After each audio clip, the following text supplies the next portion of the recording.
videos and aren't subscribed yet, please subscribe to my channel to support me. And if you would like to support me extra, I have a Patreon. It's kind of like a digital little tip jar, but there is occasionally some extra content on there. And yeah, just in case you want to, it's out there. Okay.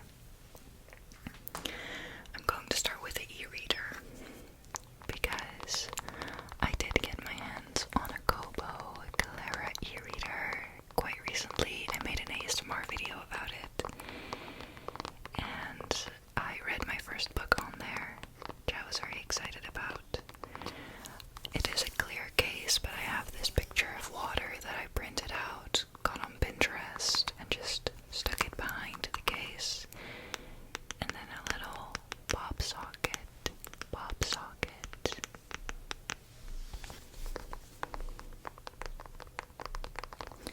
Okay, so the battery is almost dead. But the first book that I want to talk about was a DNF, just so that we can get it out of the way.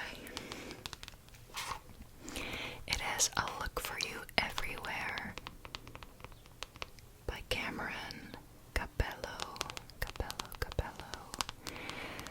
This is from a woman who I've seen on TikTok. The author has, or I think at the time I had TikTok when she was writing it, but I've seen her on Instagram Reels as well, back when I had social media. But when I was scrolling on Instagram, I would run into this woman who would describe so vividly all these romantic scenarios, and then she would tell us that she was writing about it. And so eventually she released her book, and I think it gained some attention. I guess so. I found it on Kobo, and I was like, you know what? I've seen her reels so much, and I love her vibes. I want to support her, and I want to try the book. I DNF'd it at 16%. I stand by it. I'm gonna explain. This takes place in Italy. A girl who's studying in the US flies home for her sister's wedding, but there's a difficult dynamic there. She doesn't come back often, and I think that she probably left for specific reasons. What we're getting so far in the book is that she's not feeling her best. She's not feeling very confident. And then there is, I think, Theo, who is her best friend's brother, and there's kind of something, I guess, between them, and it's a romance about those two. But the way, there are some beautiful quotes in there, but first of all, there was a lot of swearing and a lot of F-word in there, and I swear quite a lot, I would say, but in specific moments, and I'm not using it as a filler word, and here I felt like it was used as a filler word, and I feel like in the world of literature, in the world of books, and in general conversation, it's so often unnecessary.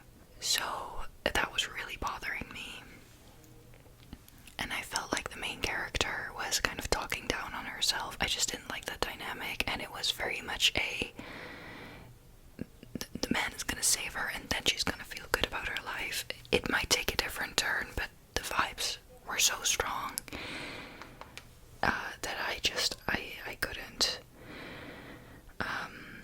He also said, keep your eyes open, little one. He called her little one, and she's an adult woman and he's an adult man, and that just, I don't know, it just bugged me. I don't know. I got the ick early on, and then I DNF'd it.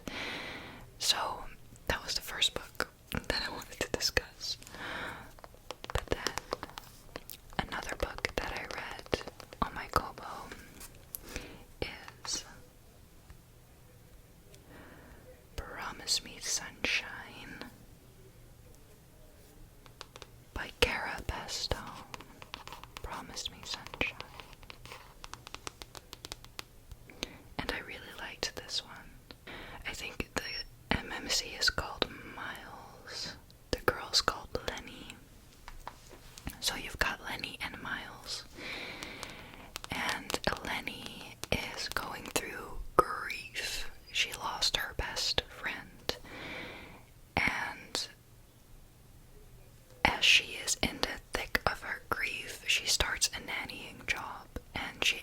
this family where she's going to take care of a little girl, and her name is Ainsley.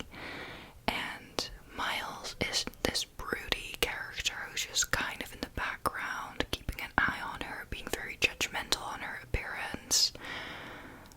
But as you get through the story, they build a friendship, and he helps her through her grief as they complete a list that she and her best friend made before her best friend passed. And this was just a delightful story if you can handle a topic like grief, which is a very, very center point in this story. Then I would highly recommend it. There was humor in it. It was a little bit quirky. It was serious. I personally really, really love a Friends to Lovers story, and a slow burn, and this hit the spot. It was very much a well-based friendship as well, and there's a little bit of a found family vibe in it, which I love so much. And yeah, I giggled, I laughed, I shed tears. So I would rate this, I think, a 7 or 8 out of 10. I don't remember what I put in my journal, but somewhere around that. I read this because I watch Heather McClary on YouTube. She is a just phenomenal comfort YouTuber in my world. And so she was so excited about this book, and I totally get it. I was really excited too. So I would definitely recommend it. It was very sweet and wholesome. Then I read a book that everyone and their mother were talking about at one point. Cleopatra and Frankenstein. This to me seemed like such a hyped book that I wanted to read it. And at first I didn't for a while because it was so popular, and then I read Blue Sisters by Coco Mellors, same author. And I was like, I like her writing. Maybe I like this book. I did not like this book. Oh my god. I really wanted to. I wanted to like it so bad, but I just didn't. This follows Cleo and Frank, and they fall in love, or fall in lust, and they have a relationship. They get married, and it follows them through their relationship struggles, their separate mental health struggles, family dynamics, and it's in a way kind of a coming of age type of story, just self-development, I guess, while navigating this relationship. All the characters are very unique, and I would say pretty well-rounded, and there is character development in there, which I really like. Coco Mellors has a beautiful writing style, so that was not the problem for me. It was just that it was so insane, and I didn't like any of the characters and the decisions that they were making. And there was a moment where Cleo has a very difficult relationship with her father, and they meet up, and it's all very intense, but then you don't get a lot more context on the family dynamics, and I felt like the intensity of the things that were happening that didn't come back later in the story, or that were just touched on, and then, I don't know, I felt like I was missing a lot. And there were just some things in here that were too intense for me personally. I just really didn't like it. So yeah, this wasn't the book for me. And as I was reading it, it did make sense that it was this type of story, because when I read Blue Sisters, it was also quite messed up, as in there's a lot of mental health issues, a lot of problematic behavior, aggression, drugs, I don't know, it's just very intense. And so that is also in this book, which makes sense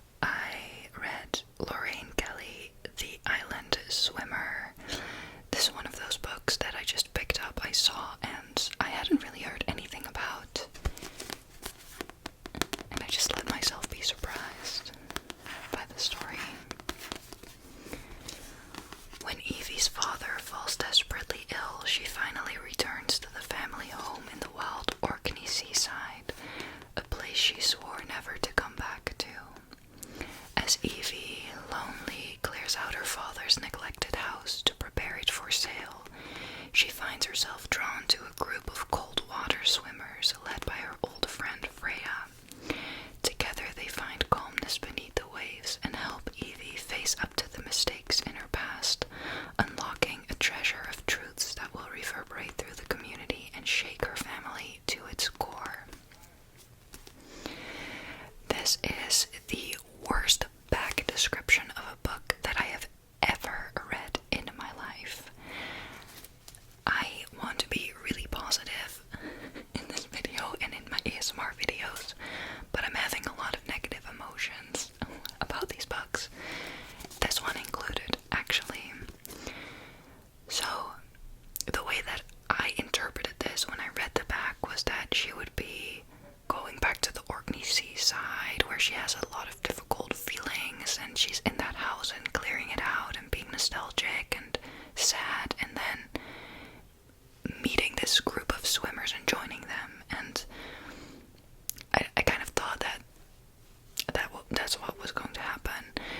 But what happens is that Evie's father passes away. He's not just ill, he passes away. That's within the first 5 pages, so I'm not going to call that a spoiler. She comes home, but she hasn't been home in like 10 years and hasn't been in contact with anyone. She just left. She comes from a very, very problematic household and has an incredibly difficult, dangerous, almost relationship with her sister. And the story follows, kind of goes back and forth between present and past. You kind of get 3 storylines. So you get the present of Evie going back to Orkney, then you get the part where she leaves, and then it kind of goes back to what made her leave. That kind of comes together near the end. And then you also get background in how her parents met each other and their early life, I guess. I really liked the way that it came together, but it was also very frustrating because in multiple pages it's mentioned, like the mystery is mentioned of why did Evie go away and will they forgive her, and she wonders what happens when she tells them, and nothing will be the same. And so because it's so literally stated every time, I was just rolling my eyes, like, just tell me what happened, tell me now, and not in a good way, you know? So that was frustrating. Maybe that was the point, but I didn't enjoy that. And it was just so not like I expected, and it did not exceed my expectations either. I found that it was lacking a lot of depths in important places. I liked the cultural representation. It's Freya, her old friend Freya, is transgender, and it talks about her journey a little bit. And I really liked the way that was handled. It just didn't feel like a read that I was excited about as I was reading it. It's tragic what happened, and I think that the reasons for Evie's leaving were pretty based, but her not being in touch for 10 years is not something that I, as a friend, I don't know if I would be able to forgive that, and it touches on that a lot. I just don't think that me and Evie are similar people, but then I didn't grow up the way that she did, so you know what I mean?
knows everyone, and that was sweet. I will say that. We'll end on a positive note. Then I went on a blind date with a book. I went on a blind date with a book. I went to the bookstore, my local bookstore, and I saw that they had these wrapped books, and on the cover it said something about cultural identity, blah blah blah, I don't remember.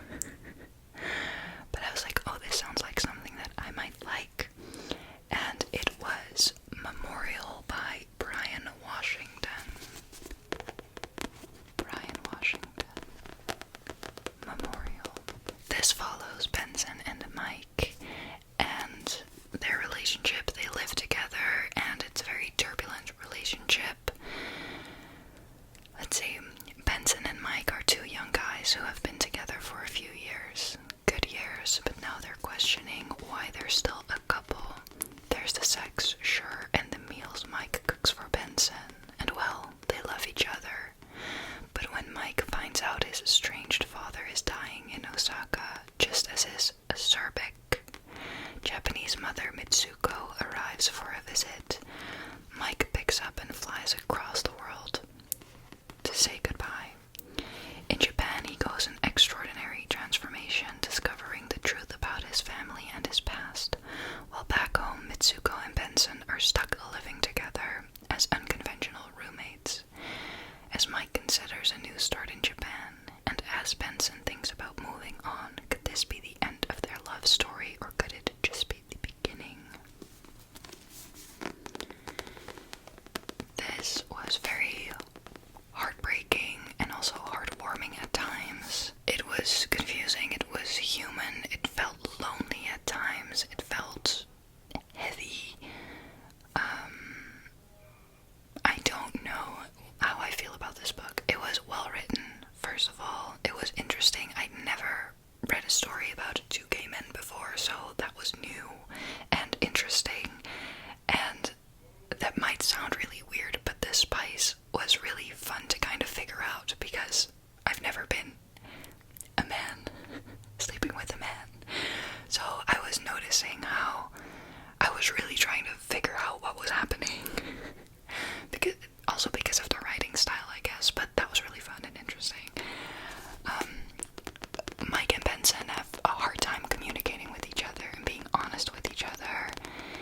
You get to learn a lot about their family dynamics, their backgrounds, and you kind of see why they are the way they are and why they talk to each other the way that they do. And it was very frustrating at times, but also understandable with the context of the story. And it was just an interesting plot, because Mike just kind of disappears to go spend time with his father in Japan before he dies, and Benson is there with Mike's mom, and she's a very no-nonsense woman, but she also has a lot of difficult emotions about being there. Her ex-husband is dying, her son just left him with his boyfriend, and what's going on. And Mike Benson works at I don't know if it's a daycare, but it's something with children, which I really like. And Mike's father in Japan has a restaurant, so you also get these different career plots, if you will, and these different settings, and I really liked that. So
sit by a beach fire. He meets Hadassah, and they kind of form a romance, summer fling type of relationship.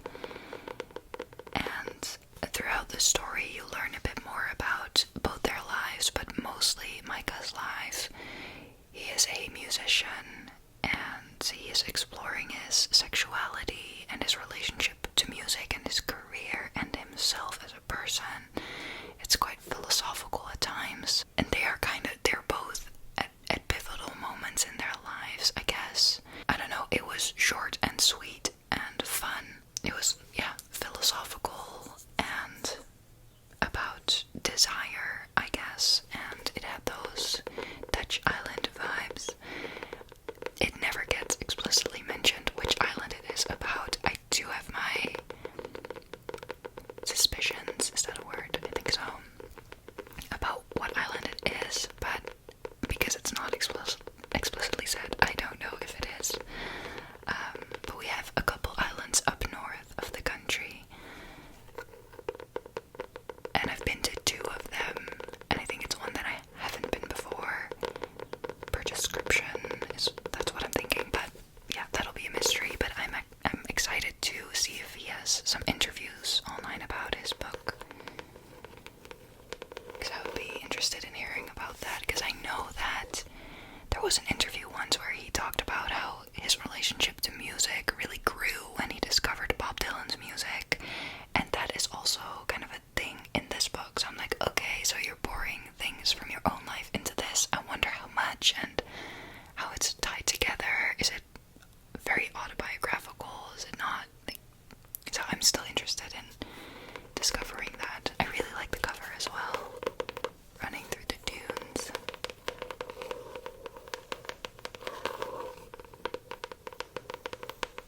But yeah, this was an enjoyable read. So to summarize, I will say my reading month was a little bit meh. It was just kind of mid. I don't know. Didn't have an extraordinarily good time. But I'm making up for it because the first book that I started reading this month, and that I am still reading and really enjoying, is The Ballot of Songbirds and Snakes. Got it from my library, and I'm reading it in Dutch, which is an experience. In Dutch, it's The Ballad of Snakes and Songbirds, the way that it's translated. I'm about 150 pages in, and I'm just fully back in that world. You know, I'm in Pan Am. I have such a deep love for the Hunger Games. It will forever be in my heart. I started doing archery because I loved Katniss so much, and I think that says a lot. I'm just obsessed. So diving back into that world is phenomenal, and I'm excited to finish this one and to read Sunrise on the Reaping, and I actually want to reread the Hunger Games trilogy as well, but I don't know yet. Would anyone want to do a book club on that or something? I'm really enjoying it. And then finally, another book that I'm reading this month is Yoga Nidra by Swami Satyananda Saraswati, who is a founder, I guess you could say, of Yoga Nidra, the way that it is practiced today. And I'm currently studying to be a Yoga Nidra teacher, and so this was a recommended read, and I started reading it, and I really love it. It's very straightforward, and it's cool to read it, because this is someone who has done it for a long, long time. It's a pretty old book as well. This got published first in, let's see,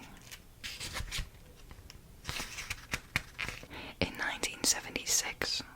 The 6th edition is from 1998. So it's pretty old, and I think that that's really cool. It's been around for a long, long time, and with all the research that's been done on it now, it's just really cool to read. So I'm having a good time with those two. And then I'll see what else pops up in my life. Over summer, I'm excited to more stories. I'm not entirely sure yet what, but I have enough on my shelf that I want to get to, so yeah. That was everything that I wanted to talk about today. I hope that you enjoyed. I honestly hope that you had a more enjoyable reading time than me this month, truly. But I think that in my last video I was bragging about how amazing my reading experiences have been, so this was a